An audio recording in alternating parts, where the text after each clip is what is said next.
दार उघड बये, दार उघड.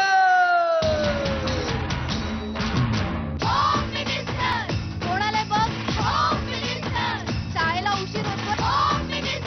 आज कामवाली बाई पण नाही आली. पदरावरती सरकारीचा मोर नाचरा हवा, संसारातून वेळ काढून खेळ खेळूया नवा.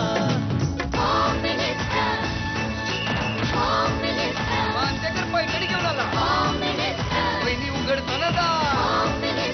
रोज वस्तूचं देणार.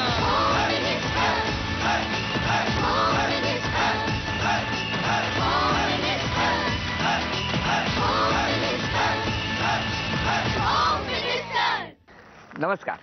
होम मिनिस्टरमध्ये मी आदेश बांदेकर आपणा सगळ्यांचं मनापासून स्वागत करतो. आता मी ज्या ठिकाणी उभा आहे त्याच्या पाठीमागे लिहिलेलं आहे प्रेस एन्क्लेव्ह. Press enclave.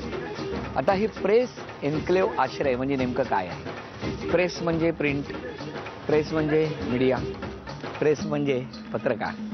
हे सगळे असे नजरेसमोर येतात आणि मला तरी असं वाटतं की इथे माझ्या मते पत्रकारांची नगरी असावी. तेव्हा या नगरीमध्ये आज आपण जाणार आहोत, ज्या ठिकाणी जाऊन आज आपण भेटणार आहोत कांचन सचिन वराडकर वहिनींना. आणि प्रतीक्षानगर सायन इथली प्रेस एन्क्लेव्ह आश्रय ही बिल्डिंग, या ठिकाणी आज आपण भेटूया वहिनींना आणि सुरुवात करूया आजच्या भागाला. चला, वारा सुटलाय.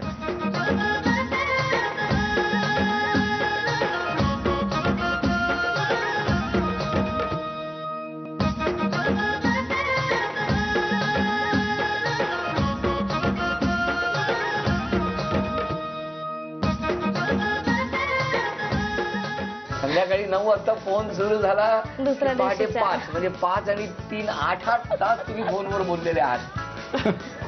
फोन कहाणी आहे ही, प्रेम कहाणी नाही. तुमका एक सांगू, गाववाले असत पण अजून मासे मटण करू की येणार थोडा येईल. येता मा करेल, ट्राय करेल ना थोडा. येता मा करेल, ट्राय करेल. इकडे मालवण आणि इथे डायरेक्ट नागपूर.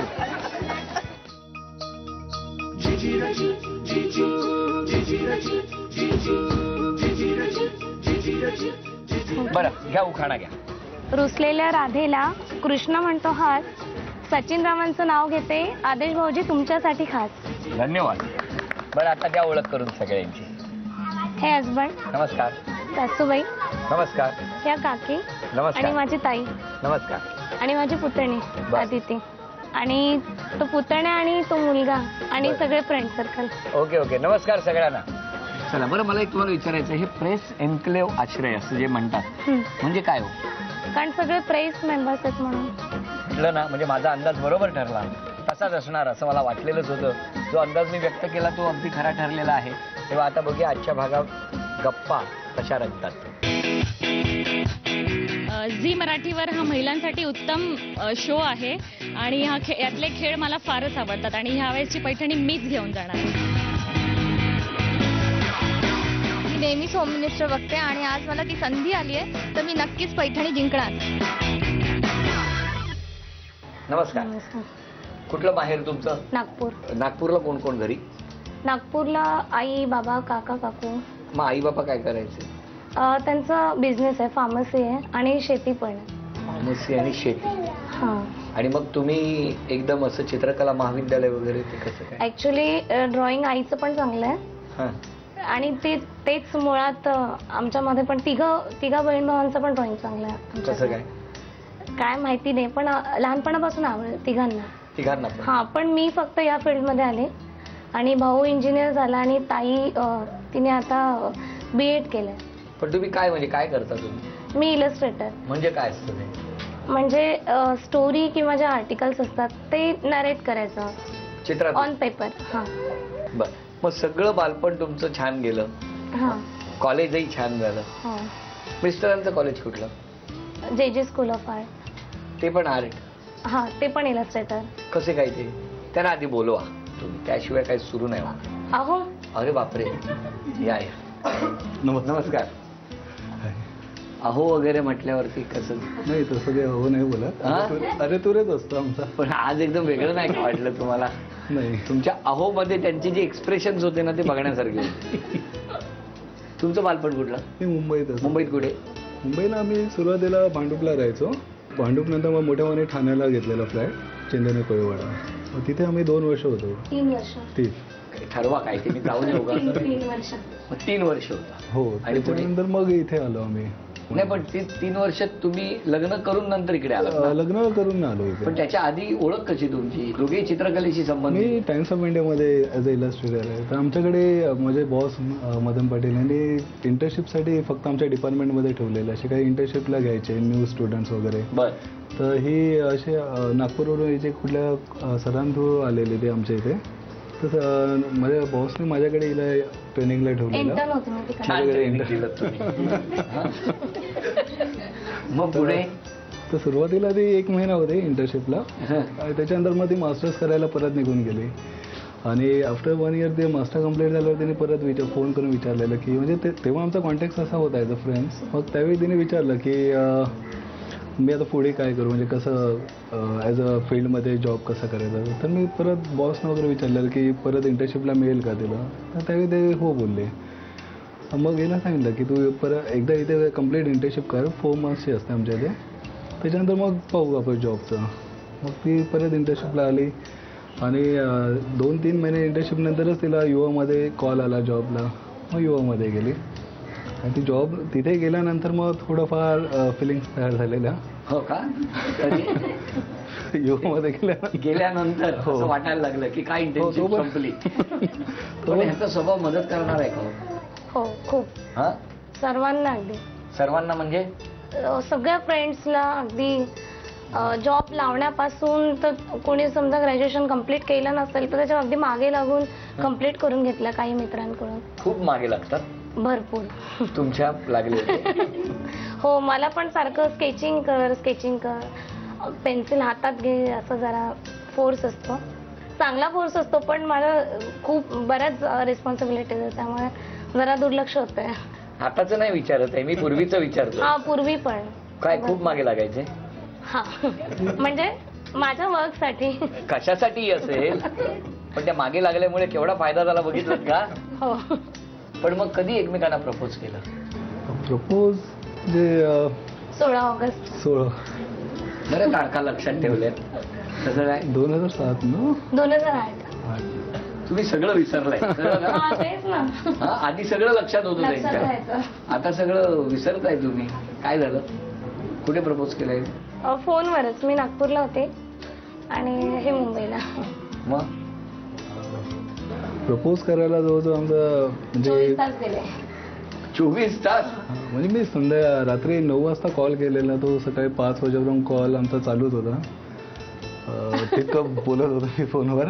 पण त्यावेळेत पण मला ते जमलं नाही प्रपोज करायला. मग शेवटी रात्री 9 ते सकाळी 5 त्याच्यानंतर इतका वेळ फोन सुरू होता. चालू होता. तीन त्यात फोन मी use केले. माझ्या फोनची बॅटरी गेल्यावर मग फ्रेंड्सचं घेतलं फोन. मग त्याच्या फोनची बॅटरी गेल्यावर दुसऱ्याचं असं नॉनस्टॉप तुमचं काय? तुमचं तिथं चार्जिंग करून ते कॉल अटेंड करून. मी ठाण्याला रेंटल रूम घेऊन राहायचे त्याच्यामुळे माझ्याकडे 2 फोन होते तर मी चार्ज करून आपली बोलायची. त्याच्यानंतर मग ती त्याच दिवशी नागपूरला पण निघालेली म्हणजे ठाण्याला असताना. शेवटी तुम्हाला अंदाज आला होता? हा मला वाटलेलं पण म्हटलं जोपर्यंत बोलत नाही तोपर्यंत मी कसं गृहीत धरू. मग कधी बोलले? मी विचारलं की काय काय प्रॉब्लेम काय लाईफ मध्ये असंच विचारलं? असंच विचारलं. हा मग म्हणजे कोणाला काय प्रपोज करायचंय की काय मी हिंट दिली. मग नंतर त्यांनीच मला बोललेत की मी तुलाच फोन करते ना. मग आणि मग असं काही असं प्रॉपर प्रपोज जसं करतात तसं काही बोललं नाही पण ते बोलले की असं आहे. आणि मग बोललं कितपत सिरियस आहात मग तुम्ही. मग नंतर ते बोलले की मला लग्न करायचंय तुझ्याशी. मग लगेच धावत आलात नागपूरवरून? नाही रात्री 12:30 वाजलेले तेव्हा. मग झोप नाही? नाही. मग त्यानंतरही फोन सुरूच होता. ते किती वाजेपर्यंत? 4 पर्यंत सकाळी. काय रे देवा. तरी संध्याकाळी 9 वाजता फोन सुरू झाला. दुसऱ्या पहाटे दिवशी 5 म्हणजे 5 आणि 3 8 तास तुम्ही फोनवर बोललेले आहात. फोन कहाणी आहे ही, प्रेम कहाणी नाही. हा? चला छान झालं ना. पण हा. आता व्यवस्थित आहे. एका फोनने केवढा प्रताप घडवलेला आहे. छान आनंदाचा सुखाचा. हा? घरातल्या वस्तू कोणाला माहिती असतात कुठे ठेवले? दोघांनाही माहितीये पण जास्त मला माहितीये. नाही फक्त कधी काय होतं ना की मी खूप जपून ठेवते आणि मग ते ते कधीच मिळतच नाही. सापडत नाही मध्ये. ते सापडत नाही. म्हणून मग हे म्हणतात की कधीतरी तू असं काही शोधताना मग ती वस्तू मिळते मिळते. त्यांच्या बाबतीत असं मग काय त्यांचा झालेलं? टोमणा असतो मला की खूप ती जर नीट ठेवते ठेवलं इतकी सांभाळून ठेवते की ते परत आपल्याला सापडतच नाही. मग सर्टिफिकेट वगैरे अशी कधी झाली आहे? हा काय झालेलं? लग्नाच्या आधी यांच्या बॉसकडे डेकोरेशनसाठी आम्ही गेलेलो आणि मला काहीतरी स्कॅन करायचं होतं काय मला आठवत नाही, पण माझे सगळे ओरिजिनल्स तिकडे घेऊन गेलेले ठाण्याला. आणि खूप पाऊस होता, मी ऑटोने जात होती आणि ती पिशवी कधी सरकून गेली ऑटोमधून मला पण कळलं नाही. आणि ते पावसात लॅमिनेट केलेले डॉक्युमेंट्स होते म्हणून ते सगळे राहिले. पण मला आठवायच ना की नेमकं कुठे मी हरवले, ट्रेनमध्ये विसरली की काय. मग नंतर सचिन आणि त्यांचे मित्र होते संतोष, ते दोघं माझ्यासोबत आले आणि आम्ही रस्त्याने चालत चालत शेवटी ते एका कचऱ्याजवळ ते डॉक्युमेंट्स आम्हाला मिळाले का? आणि सगळे होते व्यवस्थित एवढ्या पावसात सुद्धा. ते तेवढं एक तिने लॅमिनेशन केल्यामुळे ते सेफ नाही सर्टिफिकेट हो. ओरिजिनल होती. सर्व तिचे डॉक्युमेंट्स होते. छान. असं बऱ्याचदा होतं म्हणजे. झालं. म्हणजे आता कुठली नाही, वस्तू आता होत नाही तसं. हरवली की कचऱ्याच्या डब्याकडे मिळते का? नाही नाही असं नाही ना घरात? नाही नाही नक्की. नक्की. बर, आता इकडे 8 वस्तू आणूया आणि त्या 8 वस्तूंपैकी 1 रुपयाचा टॅग शोधून त्या 4 वस्तू त्यांना मिळणार का ते बघूया. 8 टॅग ठेवलेले आहेत. आता यापैकी कुठला तरी एक टॅग आहे ज्याच्यात 1 रुपया लिहिलेला आहे. ओके. तो मिळाला तर 4 वस्तू तुमच्या. 8 वस्तूंपैकी मी ठीक आहे. दोघांनी मिळून चर्चा करा आणि ठरवा पाहिजे. चालेल. एक. हा, आता बघा काय आहे. 4 संधी आहेत. 50 रुपये. थांबा, एक संधी गेलेली आहे. विचार करा, घाई करू नका आणि घ्या वस्तू. 10 रुपये. 2 संधी गेल्या. 4च. आता आणखी 2 संधी आहेत. थांबा, शांतपणे. 1000. थांबा, 3 वस्तू झालेल्या आहेत. 1, 2 आणि 3. आता एकच संधी आहे. शांतपणे विचार करा आणि मग निर्णय घ्या. हे नक्की. त्यांनी सांग. अरे वा. अभिनंदन. हे घ्या. 1. हे तुम्ही घेतलं होतं ना, कटर घ्या तुमचा, तुम्ही निवडलेला. 2, 3 आणि हे 4. थँक्यू. चला, या 4 वस्तू आणि 1061 रुपये ही लक्ष्मी सुद्धा तुमच्याकडे आली. अभिनंदन. थँक्यू. नमस्कार. आणि आता तुम्हाला जे वाटतं ते बोलू शकता, आरोप करू शकता. फक्त तुम्हाला यांची बाजू घ्यायची, एवढं लक्षात ठेवा. पहिला आरोप, सासूबाई बोला. तिच्याबद्दल एवढं काही नाहीये, चांगली आहे. हं. फक्त थोडं मालवणी पद्धतीचं थोडं जमत नाही जेवणात. बरं, नाही, तसं काही नाही, कारण मी स्वतः सुद्धा मालवणी पद्धतीचं जेवण बनवतो. तुम्ही बनवता? हो, स्वतः करतो. कळलं, म्हणून ती जबाबदारी त्याने घेतली असेल. नाही, पण ती मच्छी वगैरे नाहीच खात. खातच नाही. नाही मग काय प्रॉब्लेम आहे? तिला बनवतच येणार. ठीक आहे, आता काय करणार. नाही खात त्याला काय करणार. पुढचा आरोप. मी स्वतःची अजिबात काळजी घेत नाही. आजारी असली तरी डॉक्टरांकडे जात नाही. पण मोस्टली ती तिच्या काकांना वगैरे फोन करते, कारण ते मेडिकल त्यांचं असल्यामुळे फार्मसी बरेचसे औषध वगैरे माहिती असतात आजारांवर. मग ते फोन करून कोऑर्डिनेट करून घेते. मग कळलं तुम्हाला? सॉलिड वकिली करताय. पुढचा आरोप. ती रंगोळी वगैरे छान करते. थांबा, हा. आम्ही खाली रंगोळी करताना ती येत नाही, उशिरा येते ती. बरोबर, कारण ते आले की तुम्ही सांगणार तू छान काढते आणि उभ्या राहणार. बरं, काय हो? नाही, पण अशाही काय ती संध्याकाळची वेळ असते, तेव्हा ती घरी सर्व जेवण वगैरे करून मुलाला भरवून झाल्यानंतरच खाली जाते. कारण एकदा त्याचा जेवणाचा वेळ निघून गेला की मग पॉसिबल होत नाही मग त्याला भरवणं वगैरे. पण त्याच्यासाठी रांगोळी मग छान थोडा हो.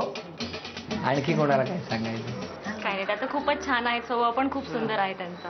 अगदी बोलके आहे, सगळ्यांशी मिळून मिसळून राहतात. म्हणून मला तर तक्रार अशी काहीच नाही.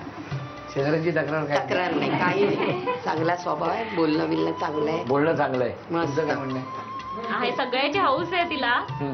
आणि सगळ्यांना एकदम धरून राहते. अच्छा, पकडून असतात. हो, सगळ्यांना. ताई कुठे आहेत? बोला. हा. ऍक्च्युली कंचन लग्नाच्या आधी माझ्याकडेच राहिलेली आहे, पण आता एक अशी तक्रार आहे की ती वराडकर फॅमिलीमध्ये एवढी समरस झाली आहे की मी बोलवलं तरी ती येत नाही. वसईला म्हणते लांब आहे वसई. आता वसई लांब वाटायला लागलं. माझा ऑफिस टाइम असल्यामुळे मला ते मॅनेजच नाही करता येत. मी स्वतः खूप लेट येतो. त्याच्यात ते मॅनेज करणं खूप डिफिकल्ट होतं वसईला जाता की नाही वसईला? खूप क्वचित जातो मी. तुमचा आरोप बरोबर आहे. हा आता ह्यांना लांब वाटायला लागलं वसई. आता तुम्ही बोलायचंय सगळ्यांच्या या प्रेमाबद्दल. ऍक्च्युली खूप मला पण त्यांनी मिक्स करून घेतलंय आणि तशी कंप्लेंट मला अशी काही नाही. फक्त मला खूप आवडतं जॉईंट फॅमिलीमध्ये राहायला, पण ते मुंबईत शक्य होत नाहीये. पण तरी मला असं वाटतं की ॲटलिस्ट सण कुठला असला तर सगळ्यांनी एकत्र येऊन, आणि मला एक म्हणजे होम मिनिस्टरमुळे ॲटलिस्ट आमचं फॅमिलीचा एक गेट टुगेदर होतोय, तो पण एक खूप आनंद होतो. किती छान फॅमिलीचं गेट टुगेदर होतं. मला असं वाटतं होम मिनिस्टर या कार्यक्रमाच्या निमित्ताने गेल्यानंतर त्या प्रत्येक ठिकाणी हा क्षण अनुभवता येतो. धन्यवाद. आणि त्याचबरोबर काय रांगोळीच्या वेळेला वेळेत जात जा जाणार असं म्हणत हा तन्मणी तुम्हाला झी मराठी. थँक्यू. कुणाचं नाव किंवा या चिठ्ठीमध्ये कुणाचं नाव दडलंय आपण बघणार आहोत.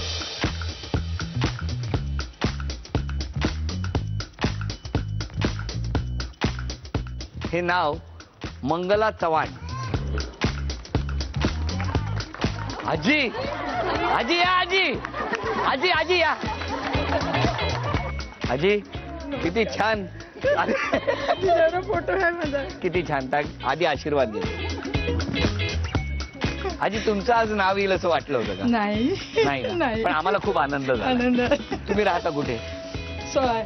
16H मध्ये. इथे कोण कोण असतं? इथे मुलगा आणि सून. मुलगा आणि सून. बर मग आता तुमच्या घरातलं इथे कोणी आहे का बरोबर? नाही नातू आले. कुठे आहेत नातू? ये बाबा नातू ये. तू कुठे ते? ये आजी काय खुश आहे बघ. ये लवकर या इथे उभे राहा. हा छान. पण हा कार्यक्रम तुम्ही बघत असाल होम मिनिस्टर? नेहमी बघतो. पण त्याच्यात तुम्ही कधी याल असं वाटलं नव्हतं ना? त्यामुळे मला कळत होतं तुम्ही रोज टीव्हीतनं मी तुम्हाला बघायचो की तुम्ही बघताय. म्हटलं हा योग कधीतरी यावा आणि तो आज आला. हा खूप आनंदाचा क्षण आहे. इथे सगळ्यांना आनंद झाला. हो गावाले आहेत. पण तुमका मालवणी बोलतात. तुमका एक सांगू गावाले असत पण अजून मासे मटण करू की येणार थोडा येता मा करेल ट्राय करेल ना थोडा येता मा करेल ट्राय करेल. इकडे मालवण आणि इथे डायरेक्ट नागपूर. चला दोघींनाही टाळ्या वाजवून शुभेच्छा देवी आणि बघूया कोण जिंकणार पैठणी. आणि आता कोण जिंकणार पैठणी खेळ सोपा आहे. समोर एक आपण बाकडा ठेवलेला आहे.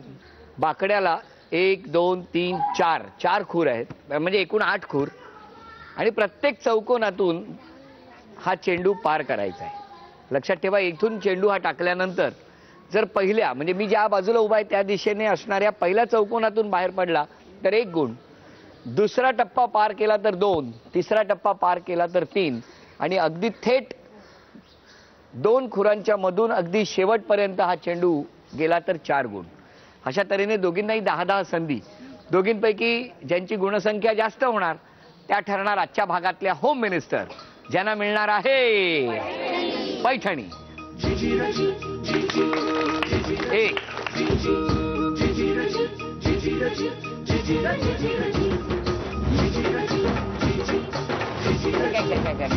4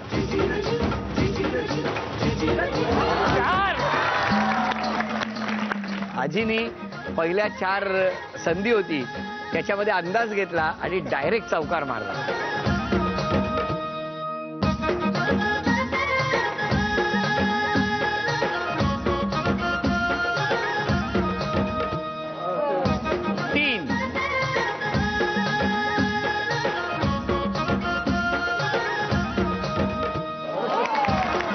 या इकडे 5 संधी झाल्या आणि गुणसंख्या आहे 7.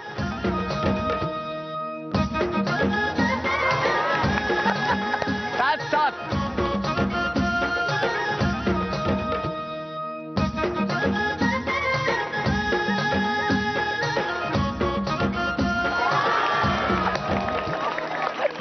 सामना अटीतटीचा आहे. जोरदार टाळ्या अजिंक्यसाठी. गुणसंख्या आहे 12. 12 पेक्षा 1 जरी गुण जास्त झाला तरी पैठणी इकडे.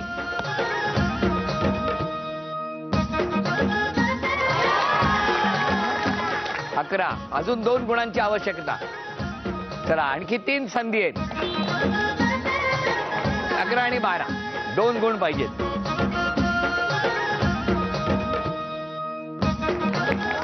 अभिनंदन. आजपर्यंत आजीनी भरभरून घरातल्या प्रत्येकाला देण्याचा प्रयत्न केलेला आहे आणि आज सुद्धा या खेळामध्ये आजी आज घरी आल्याबरोबर आपल्या मुलाला ही भेटवस्तू देणार आहे. ही भेटवस्तू हे नातू ना बाबांसाठी. झी मराठीकडून ही भेटवस्तू तुमच्यासाठी. अभिनंदन. उपविजेत्या ठरल्या चव्हाण आजी. चव्हाण आजींना झी मराठीकडून हे चांदीचं नाणं. आजच्या भागात होम मिनिस्टर ठरल्या वराडकर वहिनी. वराडकर वहिनींना तथास्तू पुणे यांच्याकडून ही पैठण. अभिनंदन. अभिनंदन.